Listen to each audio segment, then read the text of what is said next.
Welcome to your BC Headlines. I'm Benit Brach here in the CBC Vancouver newsroom. Here's what we are following this afternoon. Well, Liberal leader Mark Carney had his first campaign stop in BC today. He's in Victoria, and some of his latest pitches include creating at least 10 new national parks and marine conservation areas across Canada. He's also promising to make national parks and historic sites free this summer and have more Indigenous-led conservation efforts. Indigenous peoples are the first stewards of this land.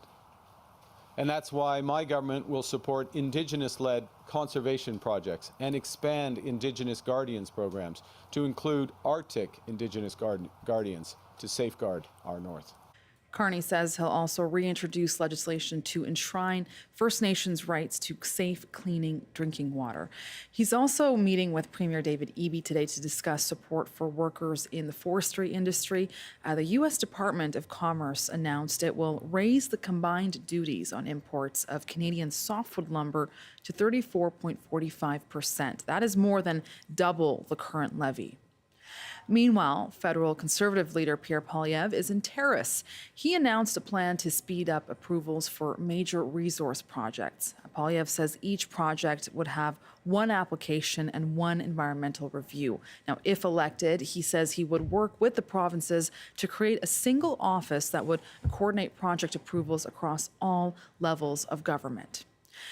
And meanwhile, Vancouver's by-election this weekend saw a record number of voters show up. So who is elected? Well, Sean Orr, a longtime housing activist, has won a seat. He ran with the coalition of progressive electors and got the highest number of votes with more than 34,000 votes there. He says affordability and housing are his main concerns. I just think there's so much that the city can be doing. There's like so many little tools in the toolkit that we just aren't using, and just kind of seeing the city kind of divided between, you know, the very super rich and the very super poor. Just lit a fire under me. The second winning candidate is One City's Lucy Maloney. She said voters sent a message to Vancouver's ABC party. I think that ABC have lost touch with what ordinary Vancouverites are concerned about. I think also Vancouverites are concerned that a lot of the decisions and actions and priorities of this government are out of step with what really needs to be done. We heard on the doors people deeply concerned about losing their housing, about how to pay for their housing. Maloney campaigned to restore Vancouver's renter advocacy office and for more mental health nurses. And in Abbotsford, police say they're investigating violent threats circulating online, but say there is no information to suggest that these threats are real. Police say they became aware of an email and social media posts claiming acts of violence targeting various schools in Abbotsford will happen today. So I want to stress again that there is no credible threat that we have been able to determine of violence today in our school system.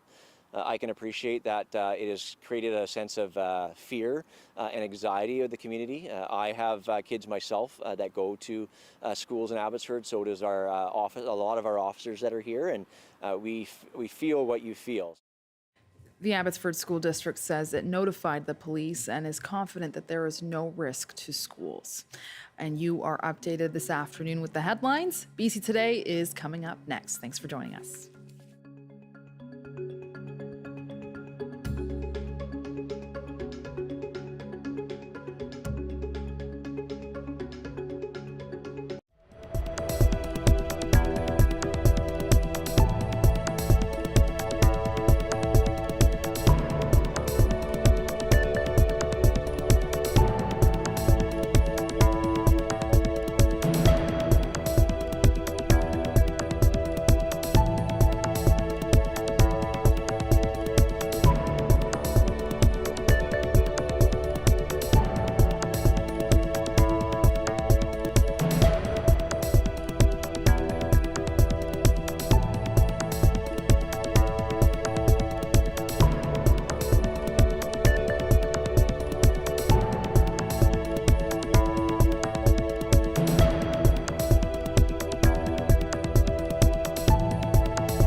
Good afternoon. Thank you for joining us. Well, both Pierre Poilievre and Mark Carney are in Battleground, BC today. Who's gaining ground? We'll talk to a political scientist and we'll ask you, who do you think is best for this province? Plus, down, then up, then down again. Stock markets continue their tumble amid U.S. President Donald Trump's tariff war. We're asking you, what is worrying you about the stock markets right now? Personal finance columnist Mark Ting will take your calls after 12:30. I'm Michelle Elliott. Welcome to BC Today.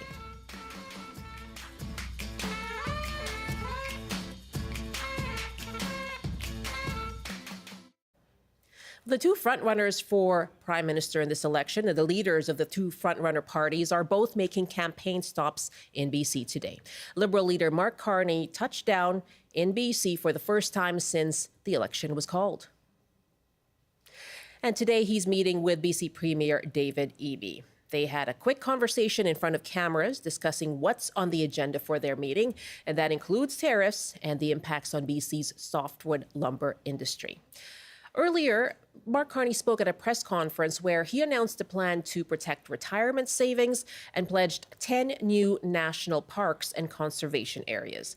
Premier Eby has long advocated for larger representation of BC's interests at the federal level, saying BC does not get a fair share of funding from Ottawa. Well, here's what Carney had to say about those concerns. I start from results and work backwards from results. The major infrastructure here, developing this economy, ensuring that social safety net is adequately funded in British Columbia and all provinces and territories. I start from that, and then how do we best make that happen? I think some of the biggest impacts on infrastructure are going to be this focus on projects of national interest at this time of crisis. That's to go back to Mr. Aiken's question about the economy. That's how we're going to have the biggest response here is to move those forwards rapidly. So there will be a series of things outside of equalization that are new and that are high impact that we'll look to work forward. Meanwhile, Pierre Poilievre is also in BC making some big promises. This weekend, he presented a policy to fund addictions recovery for 50,000 Canadians, and this would be funded partly by suing opioid drug manufacturers and making cuts to safer supply sites. Today, he was in Terrace, where he pledged a one-stop shop office to handle approvals for resource projects. I'm convinced we can get these projects approved in as little as 6 months. We should be able to. That's what they do in other countries. Let me give you an example. In Germany, they built an LNG import terminal from concept to completion in 178 days. That's not the approval process. That was approval and construction. That's how things happen in the rest of the world. We're in Canada, we're not even, we're in a parallel universe here. Well, excuse me. Well, ahead of meeting with Mark Carney, last week, Premier David Eby said he would urge the Prime Minister to look at BC's specific issues, in particular softwood lumber. It's important for the Prime Minister to understand the unique impacts of the President's actions on British Columbia. The risk always with Prime Ministers and with federal parties is to get trapped in Ontario. They're in Ontario all the time. They're in Ottawa. They're beside Quebec, literally just over a bridge, and they forget about the West. And so my message to the Prime Minister will be that you have to be on top of issues in Western Canada and in British Columbia, and your response, whether to support workers or industries or whatever it is, needs to include British Columbia.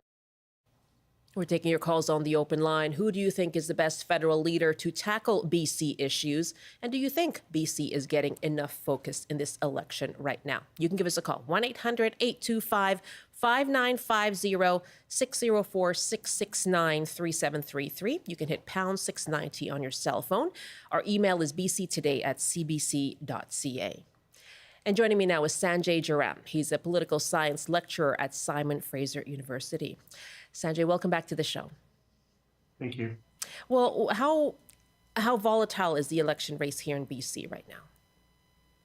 Well, we've seen a surprising support for the Liberal Party, which kind of runs counter to some of the the predictions that we had going into the election. Obviously, en masse that the Liberals have made up ground everywhere. But I think for many people, its support in BC has been most surprising because obviously BC is a Western province, and that has, the sort of sentiment that Trudeau and the Liberals sort of left the West out in the cold kind of is part of the narrative. But BC sort of seem to be bucking that, and we're trying to, dig in to understand that. Yeah, what do you make of what you heard from Premier David Eby there, saying he wants to make sure that BC has sufficient attention? There's been a lot of attention paid to the auto industry in Ontario, right, when it comes to the tariffs. So with regard to what seems to be the front runner issue right now, which is Donald Trump's tariffs, how does BC fit into that picture?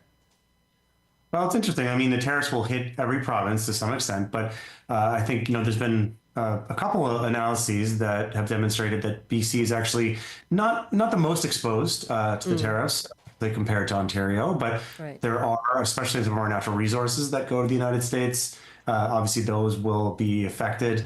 I think that, given what the polls say, it's not surprising that, despite the fact that people here are concerned about tariffs, it's not the primary concern, or it's a little, the numbers are not, the differences are small, but there still shows a small difference that people here are a little more concerned with cost of living issues in a more general sense but it's tied together is the problem, is that, it's really hard to dissociate those two issues. But I do think that there's a little bit more concern about cost of living here than the sort of esoteric questions about, national sovereignty and the tariffs removed from cost of living. What do you make of both Pierre Poilievre and Mark Carney landing in BC today? Well, it's obviously a battleground. BC does have obviously a lot of seats after Ontario and Quebec would be the most. It's a province that is up for grabs in the sort of true sense, where we often think about Canadian politics with these sort of stable patterns. There's very, of course, for big switches, there has to be sort of movement. Like, for example, in 2000, when Harper won his majority in 2011, you had a lot of Ontario going conservative, which generally Ontario kind of likes to sit liberal, and then there can be changes, but that's generally the pattern. And obviously in Quebec, you have this competition that doesn't always run on the sort of right-left spectrum. It runs both nationalists and federalists as well. But when the Liberals are strong, it makes it really hard for the Conservative Party. And so, but BC doesn't necessarily align with Alberta and Saskatchewan, and so it kind of sits on its own. And so I think that's what makes it fascinating, and to see the poll numbers kind of turn as sharply as they have. But I think the party leaders know that, given especially the strength of the NDP historically as well, right, and the fact that it's cratered recently shows that things could change here. I think the basic I'm trying to say is that, I don't have specific data to back this up, but there's probably more, there feels like there's more soft aligned voters in British Columbia than there are elsewhere. And so there's potential for movement and a lot of seats being sort of kind of taken by either party. And that's why they're here. And what do you make of what's happening with the NDP in BC? I think that's just sort of reflective of a larger trend that's sort of two-pronged, right? One, obviously, the global or the more external issue of the tariffs have put the NDP in a tough position, because it becomes this sort of many people are voting simply as who they think will manage that issue best. And obviously it's difficult for Jagmeet Singh to carve out a space for himself to claim that mantle. But I think it's also, secondly, it's also about that we've had an NDP that has had, a leader that, is not fresh, right? He's competing. He's been the leader of the party for a couple, for longer than the other two have been in their positions. Mm-hmm. And that's challenging, right? Is that because it's hard to run on a record when you haven't formed government. Yes, of course, they've made impacts through their role in the minority government, but it's just really an abstract argument to make when you have this, esoteric question about sovereignty, but also this real economic tariffs, and you have these two new leaders, right? It's just difficult for Jagmeet Singh, I think, to find space. And then finally, it's just the third point would just be it's reflective of the electoral system we have, right? Is that, I think political scientists sitting around are probably less surprised about the NDP cratering than others, because, there tends to be this, kind of, when it comes down to it, people recognizing, at least that this is how the system works, is that they want their vote to matter. And so they're kind of choosing based on, well, how can my vote matter best to have sort of a general outcome that I think is better than an alternative, right? Not necessarily the best outcome. And I do think right now we're experiencing a bit of that as well. So those three factors put together really put the NDP in a tough spot. So what did you think of some of the announcements then, given they're targeting BC? Pierre Poilievre yesterday talking about safer supply, supervised consumption sites, saying that's not the way to go. What we're going to do is fund rehabilitation and treatment for 50,000 Canadians. I mean, obviously, the opioid crisis has been a big issue here in BC. Meanwhile, you have Mark Carney today talking about retirement savings, talking about national parks and conservation areas. So what does that tell you about what they see are issues that are relevant to British Columbia? Well, I think it's self-explanatory in that those are very specific, or at least have strong resonance in British Columbia for two reasons. Especially when it comes to crime, I think for the Conservatives, that's one where when you kind of focus in on some of the ridings in British Columbia, especially when you get outside, maybe not downtown Vancouver, where perhaps it might be a stretch to assume the Conservatives can pick up anything there. But when you get a little bit outside to the kind of edges of the city, or even further in the suburbs, that's where you have more opportunity, where crime tends to be an issue that even those who may be more quote unquote progressive on other issues may feel compelled and may feel, fear and security is something that is core to voters' desires. And because, for both, how crime gets reported, but the reality of the fact that what people experience as the sort of consequences of drug issues here and the sort of insecurity that creates, I'm not surprised that that's an issue that the Conservatives think they can kind of sway Metro Vancouver voters on and perhaps win enough to sort of pull some seats away from the Liberals. And, and we think about what Carney's doing is that he's really speaking perhaps to those Orange voters that have now flipped over and trying to keep them and sort of show them his more progressive his credentials alongside, to try to sit nicely with his how he projects himself as this sort of manager of the economy, somebody with experience, somebody who can manage Trump, but I'm also this person who understands issues that are, like about parks and the environment and stuff that we maybe getting lost in the discussion or the issue of the Trump tariffs and economic insecurity. So I think that they make perfect sense to me as to what both parties are trying to do and who they're trying to speak to. Sanjay Jeram, thanks so much for this. Appreciate your time. Thank you. Sanjay Jeram, political science lecturer at Simon Fraser University. And we are asking you, who do you think is best as a federal leader to tackle BC's issues? And do you think BC is getting enough attention in this election? You can call us now, 1-800-825-5950, 604-669-3733. And you can also hit pound 690 on your cell phone. You can also email bctoday@cbc.ca. Maurice is calling us from Prince George. Hi, Maurice. Who do you think is best to lead to address BC's issues? The Conservatives. The Liberals have not been credible with their financial control. They blew the budget completely. They've ignored industry. And their housing plan is simply not credible. They want to build 500,000 homes a year. That means they'll have to build one house per minute all year long, and at a cost of $70,000 per house. At construction costs of, say, $300 a square foot, which is quite typical, not including services, building property, that would end up with a house of 220 square foot per house. It's just simply they're not credible on their means to administer the government. Not feasible in your mind? No. Okay, Maurice, thank you very much for the call from Prince George. And Ellie is our next caller now from Vancouver. Which is the federal leader who you think can tackle BC's issues? Ellie? Hey, Michelle. I think this election, I'm going for the Liberals, which, as a BC resident, we tend to go more towards NDP, but I think a lot of people are switching to Liberals, not because the federal NDP is doing bad. They've done really good things for Canadians, but because people recognize the threat that Pierre Poilievre kind of represents for Canada. And my main issue with Pierre is he doesn't have a lot of substance. He's all slogans.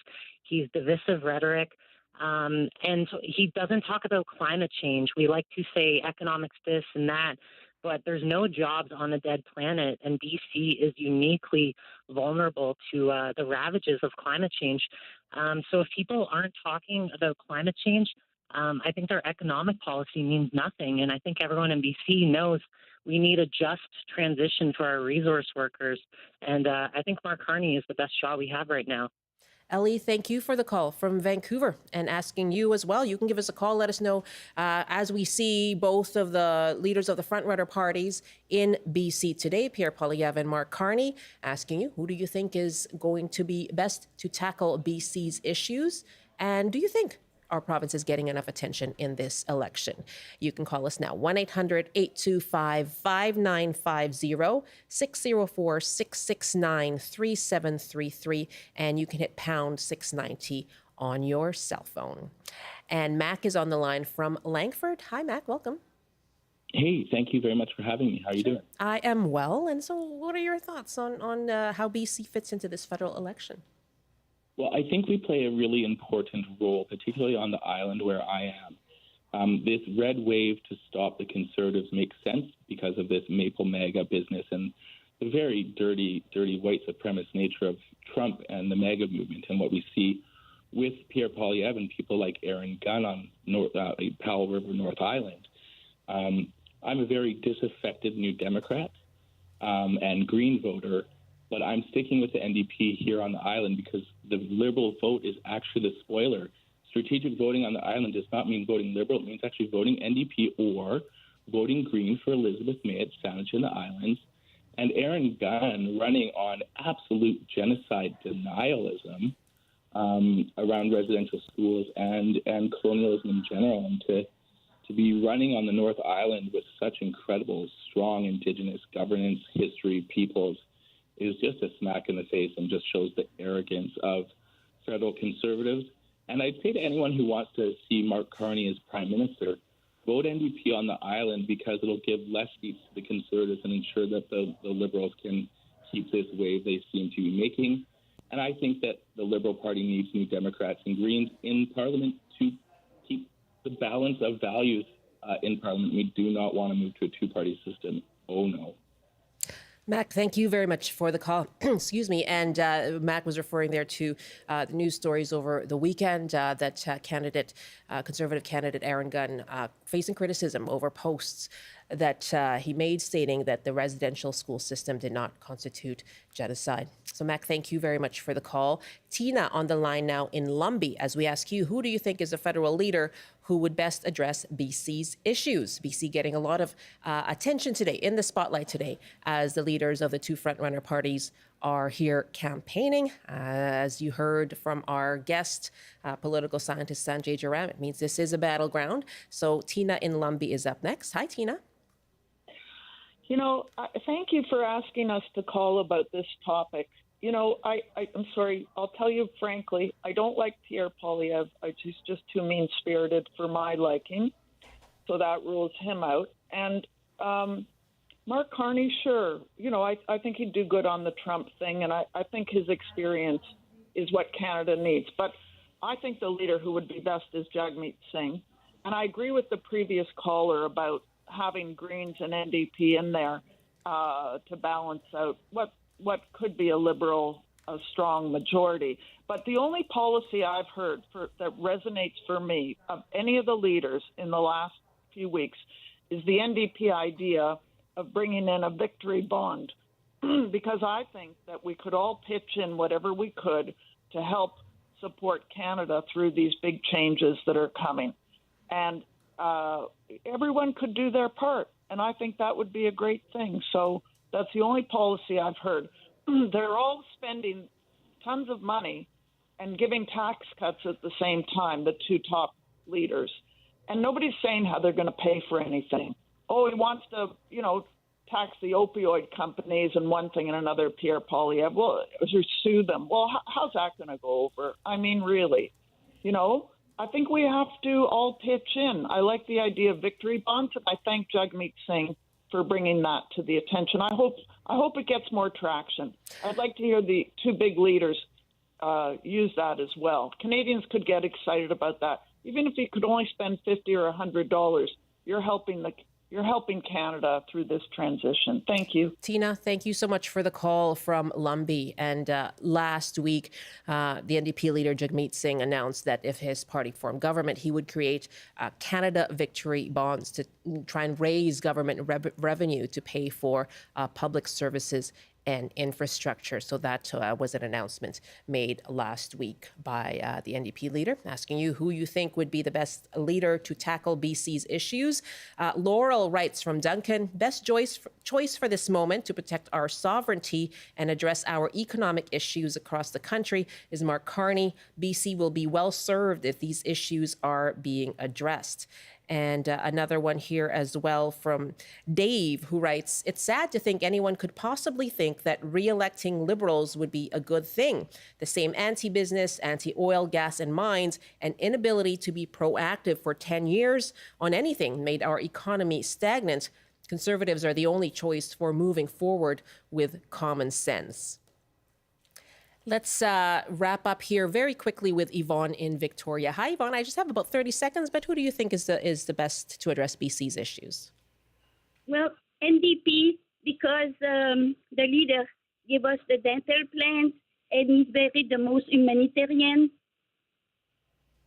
Okay. Yvonne, thank you very much for your call. Thanks for keeping it short there. That's Yvonne in Victoria. One last email from Vivian. Definitely Mark Carney is the best. One Donald Trump on the planet is enough, which is what Poilievre would be.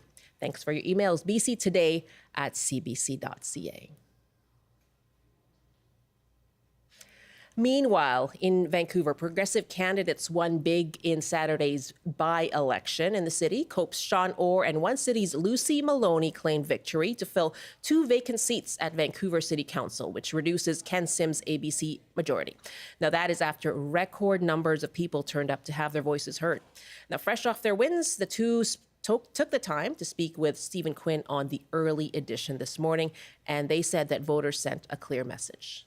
I just think there's so much that the city can be doing. There's like so many little tools in the toolkit that we just aren't using, and just kind of seeing the city kind of divided between, the very super rich and the very super poor, just lit a fire under me. I think that ABC have lost touch with what ordinary Vancouverites are concerned about.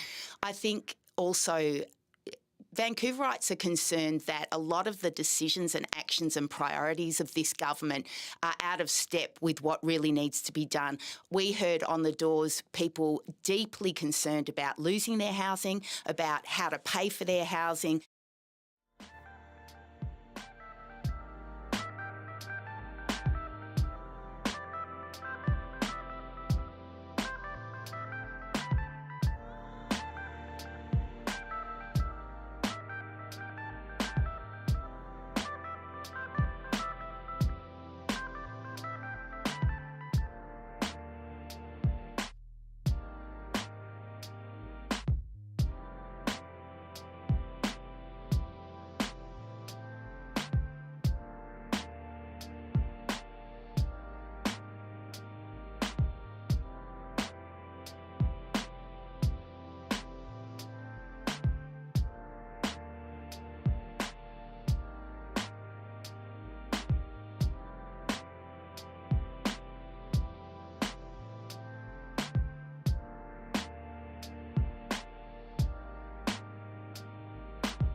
Some more emails to our question, who do you think is a federal leader who can address BC's issues? Teresa writes from Creston, I disagree with the previous caller saying the Liberals don't have a plan. They're the only ones with a plan. Liberals will build one house a minute, but this isn't just standalone homes. Carney is creating a government agency to drive regular building and a modular home industry that will use our lumber and supply quick, quality houses, not just in Canada, but around the world. I'm a teacher and single mom. I just moved from a place that cost me around $2,600 a month to one costing me $1,000. It's smaller, but enough, and oh, what a relief. I would love to be able to buy a small lot and a modular home for me and my son. I'll never be able to buy the average home by myself, even with a GST rebate. Poilievre, eliminating the GST on houses under $1.5 million isn't a plan. It's something my middle school class could come up with in an afternoon. Eliminating taxes means cuts somewhere else. We should be building an economy, not playing shell games with our budgets and social programs. And meanwhile, an email here from Gord, who writes from Parksville. Just a comment about the public's perception as to which leader is best for BC. The Conservative leader has been roundly vilified a long time for being an attack dog while in opposition. What many forget is, isn't that part of the opposition's role in holding the government to account? Or did the Canadians prefer a lapdog for opposition leader? A supply and confidence puppy, perhaps? Message to BC voters, be careful who you think you want. Thank you both for your emails. Keep them coming, bctoday@cbc.ca. Just about 12:32 now. You're with BC Today. I'm Michelle Elliott. Thanks so much for being with us. And you may have questions about the stock markets and how they will affect you. And maybe you're worried. So we want to hear from you. What worries you most about what you're seeing when it comes to the stock market plunge? And what are your questions about managing your money right now? We're going to have Mark Ting here to take your calls coming up. And that is right after the CBC News Update with Rob Zimmerman. Good afternoon. A 49-year-old man is dead after a shooting inside an East Vancouver home early yesterday. 2 suspects in their 20s have been arrested. There's no word on a possible motive. The victim's name has not been released. Mounties in Sycamore say 2 suspects have been arrested after a shooting yesterday afternoon. They say at around 4 o'clock, officers responded to calls of shots fired at a condo building on Mara Lane. Police say the shooting appears to be targeted, but no one was injured. And Westside Road between Kelowna and Vernon is closed again due to heavy rainfall. The road opened over the weekend to single-lane alternating traffic after being shut down for several days because of a landslide last Tuesday.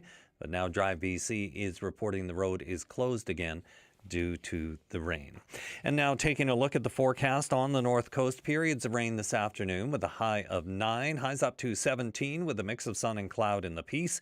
In the central interior, including Prince George, a chance of showers with a high of 13 degrees, highs up to 12 with showers and a risk of thunderstorms in the Kootenays. In the southern interior, including Kelowna, showers with a high of 15. And for Metro Vancouver, Greater Victoria and the Fraser Valley, showers in some areas this afternoon. We could see some thunderstorms as well, with highs up to 12. That's your CBC News Update from Vancouver.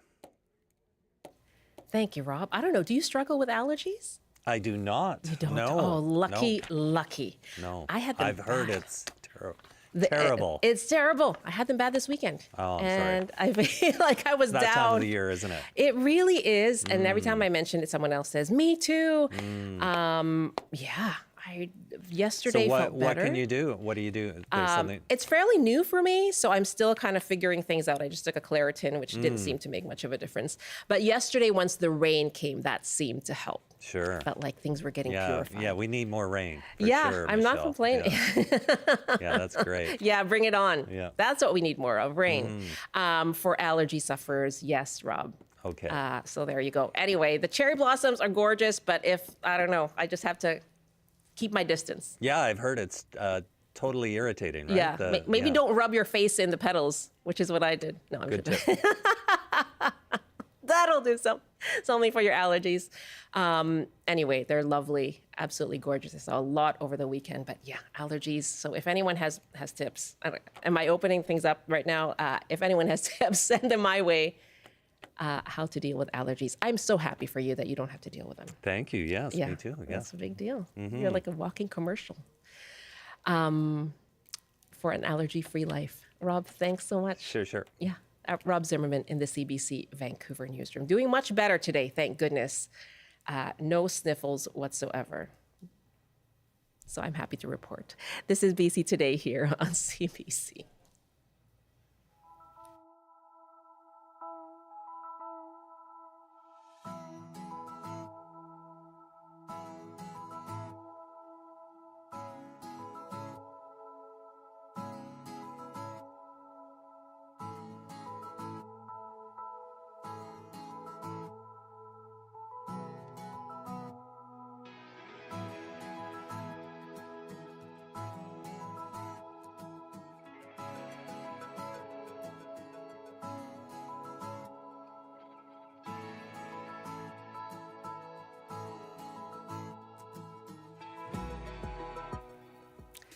12:36 now. You're with BC Today. Well, turbulence again today on the financial markets. Stock markets plummeted again, and much of this comes in response to the tariffs that U.S. President Donald Trump imposed on about 90 countries last week. Investors trying to figure out what it means for the economy, and people trying to figure out what it means for their own household finances.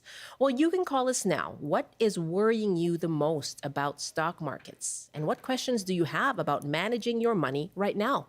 You can call us 1-800-825-5950, 604-669-3733, or hit pound 690 on your cell phone. You can also email bctoday@cbc.ca. I'm joined by Mark Ting, personal finance columnist on CBC's On the Coast. You hear him every Thursday with Gloria Makarenko, and a partner at Foundation Wealth. Hello there, Mark. Hi. How are your allergies? Do you have any?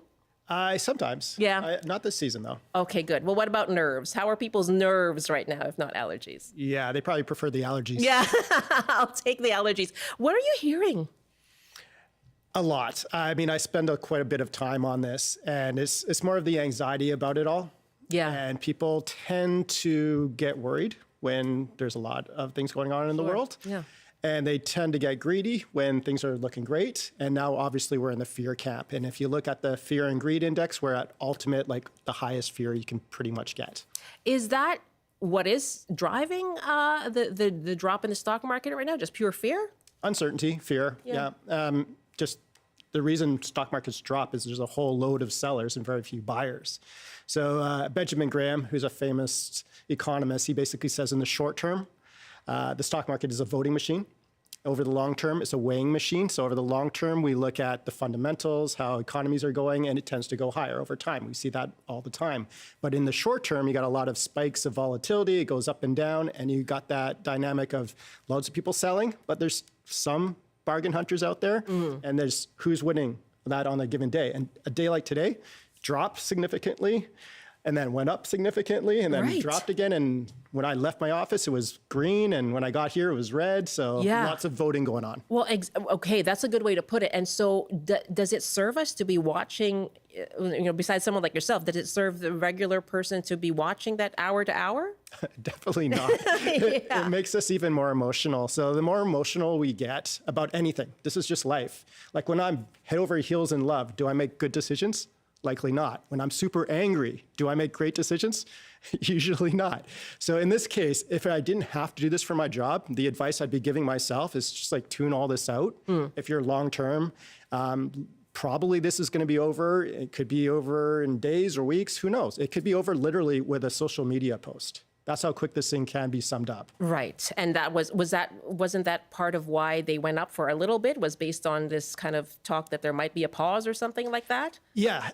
There was a rumor that there would be the tariffs won't go in for another 90 days or something. But me, for one, I was glad that that was not a rumor.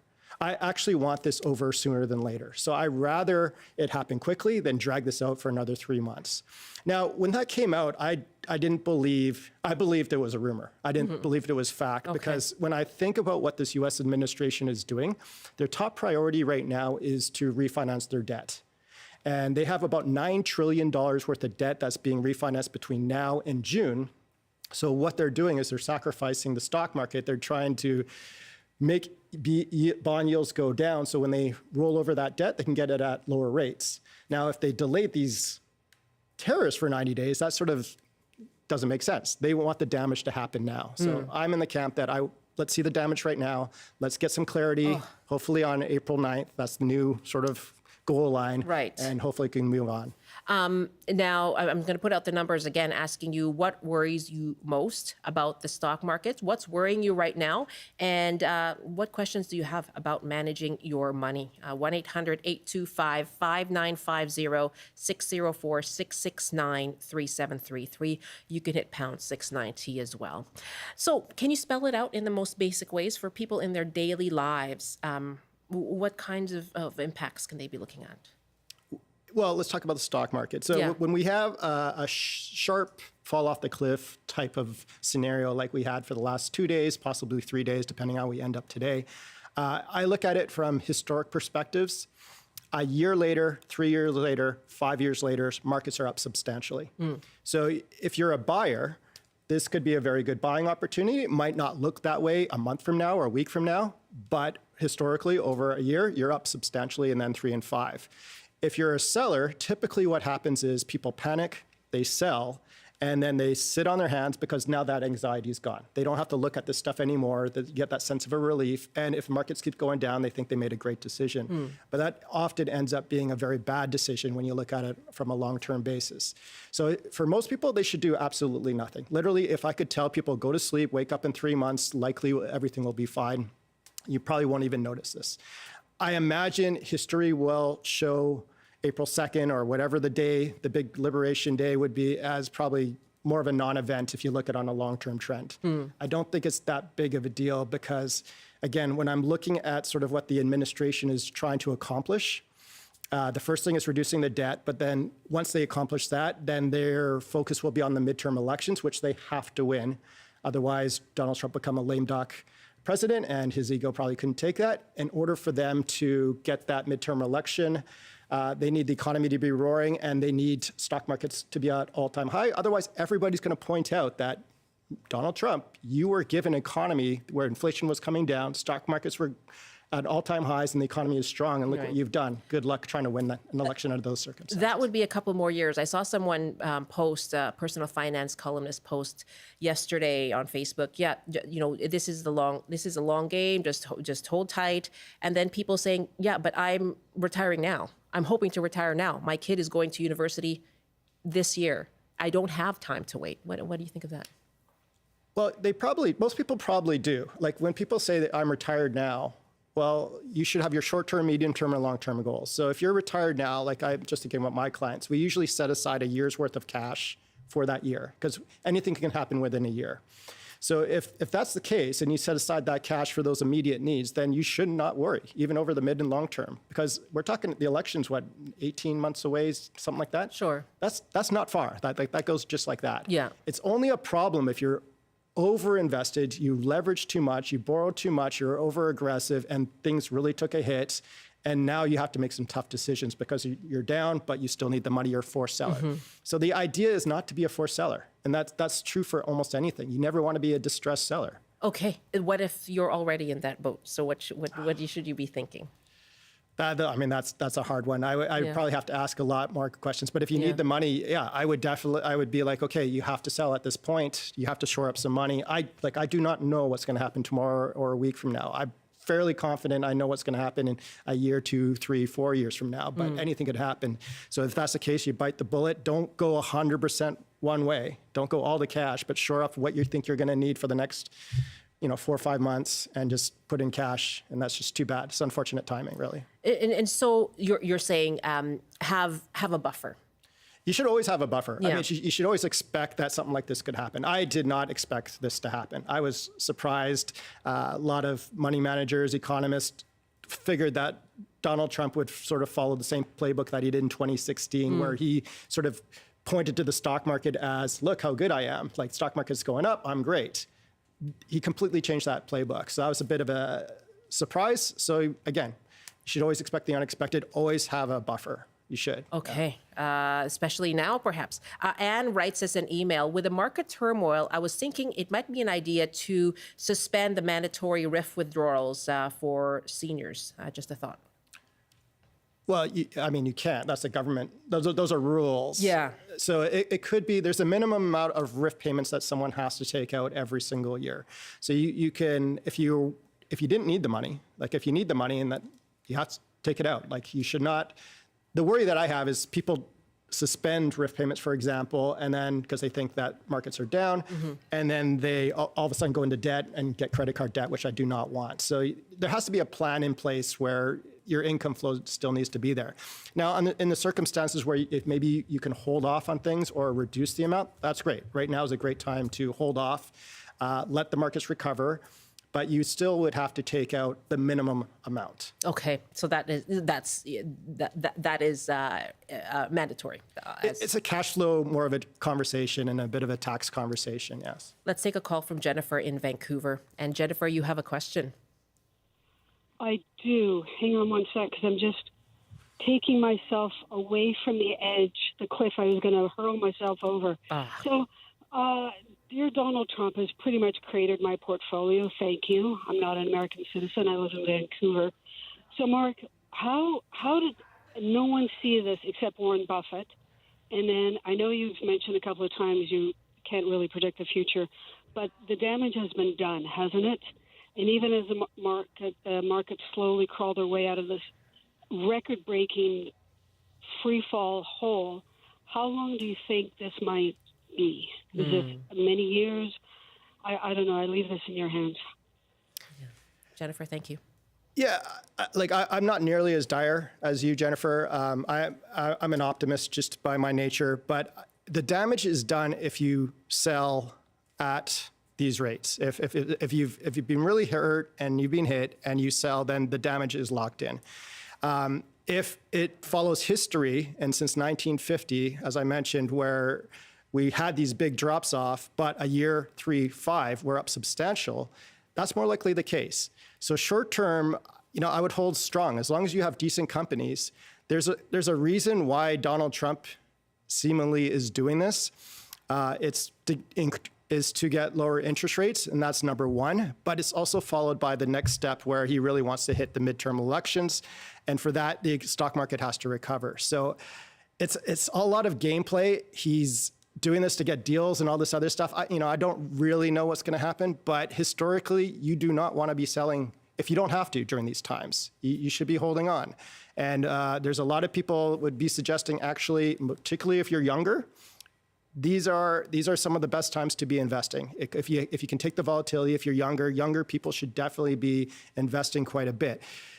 In your case, you'd have to look at your cash flow, sort of zoom out about how your portfolio is done. Chances are you probably have some bonds and other things that can offset the volatility of the market, because the bond market's actually done very well.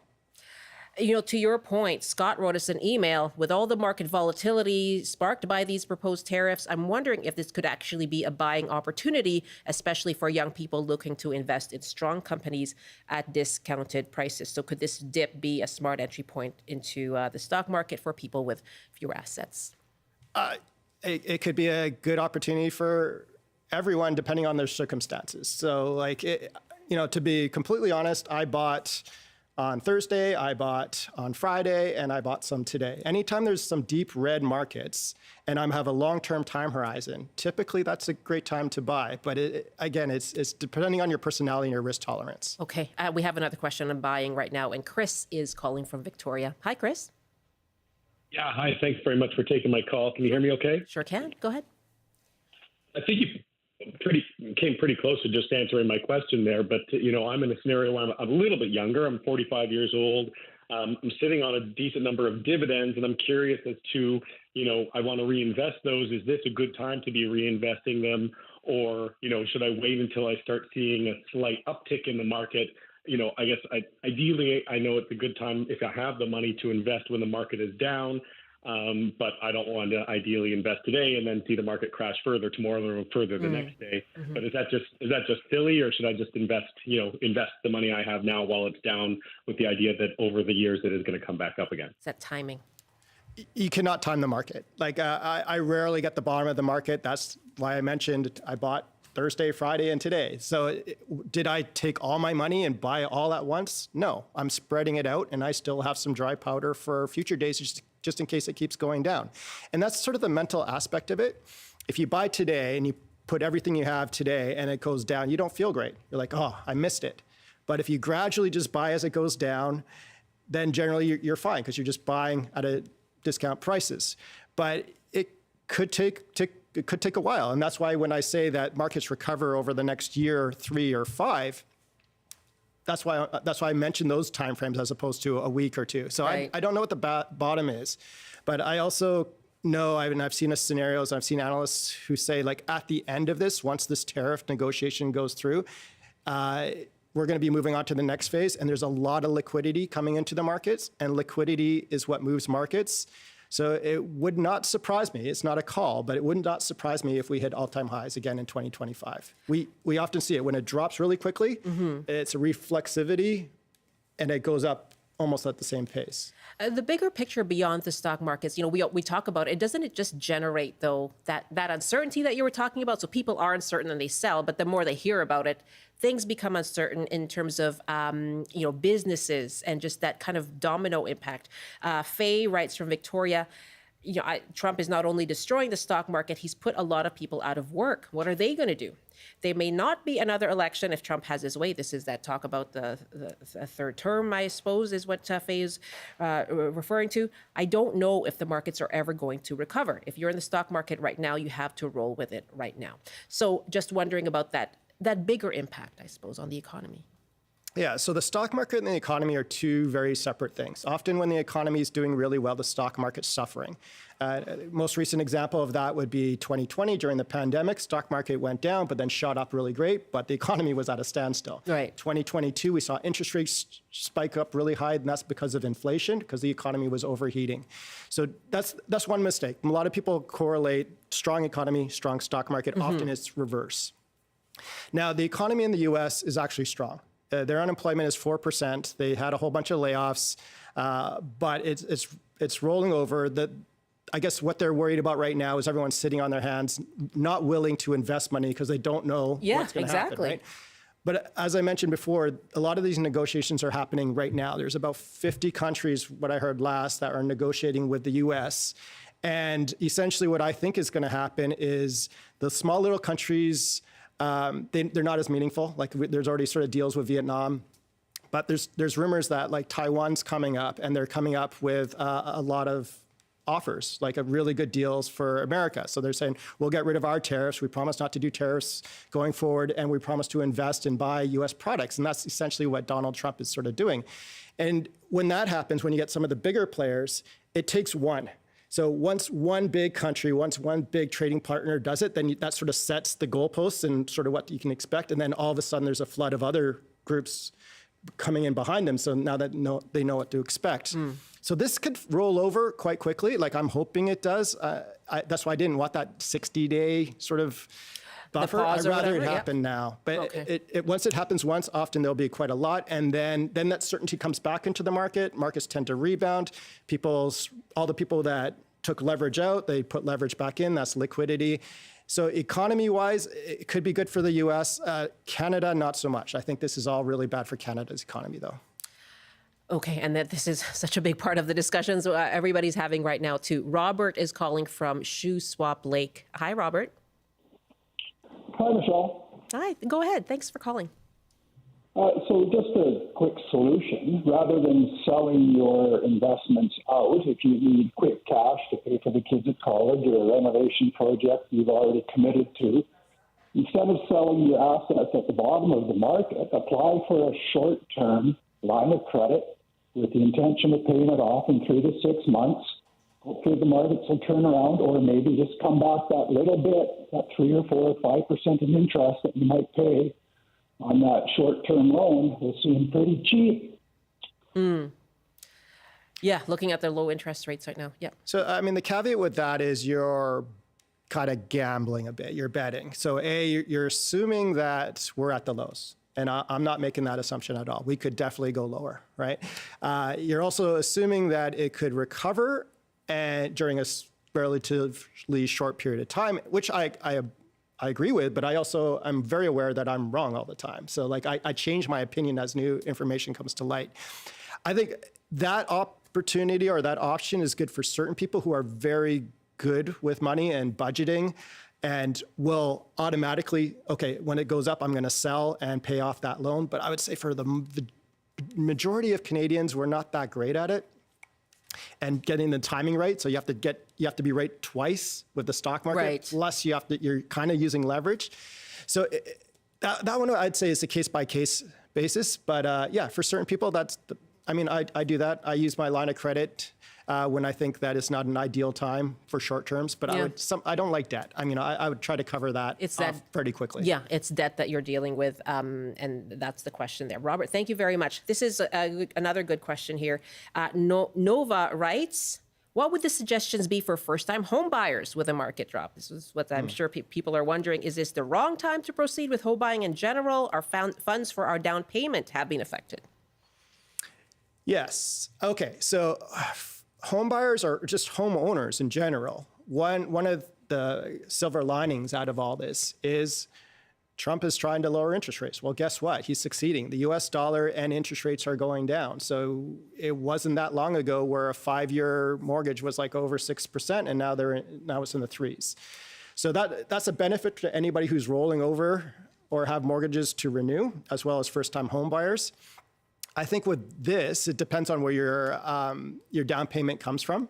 A lot of we're seeing is the Bank of Mom and Dad is the she's saying her funds are affected. Yeah, and if that affects them, then Bank of Mom and Dad might be not as willing to like sell right now and go through it. So that's a discussion with Bank of Mom and Dad if that's your case, or if it's your own savings for a home. If you're saving money for a down payment, it shouldn't be very aggressive. So it should have been in something fairly conservative to begin with, because the goal is typically shorter term. Okay. And it's meant for the house. So hopefully you're not affected too much by this stock market route. And timing wise, can you speculate at all? Like if you got a smoking deal on a house, because there's lots of condos out there that people are trying to like fire sale. And if you're getting like 20% off or whatever it is, but your stock market's down 4, that's a spread. That's worth it, right? Okay. The crisis worked for you in that case. Nova, thank you very much. Randy writes, your optimism notwithstanding, the tariffs will have far-reaching and lengthy consequences. And again, the impact on the economy there, specifically the Canadian economy. Mark, there's a lot to work through. Thank you so much for answering these questions for us. Thank you. That's Mark Ting, CBC's Guide to Personal Finance. You can hear him with Gloria Makarenko every Thursday on the Coast.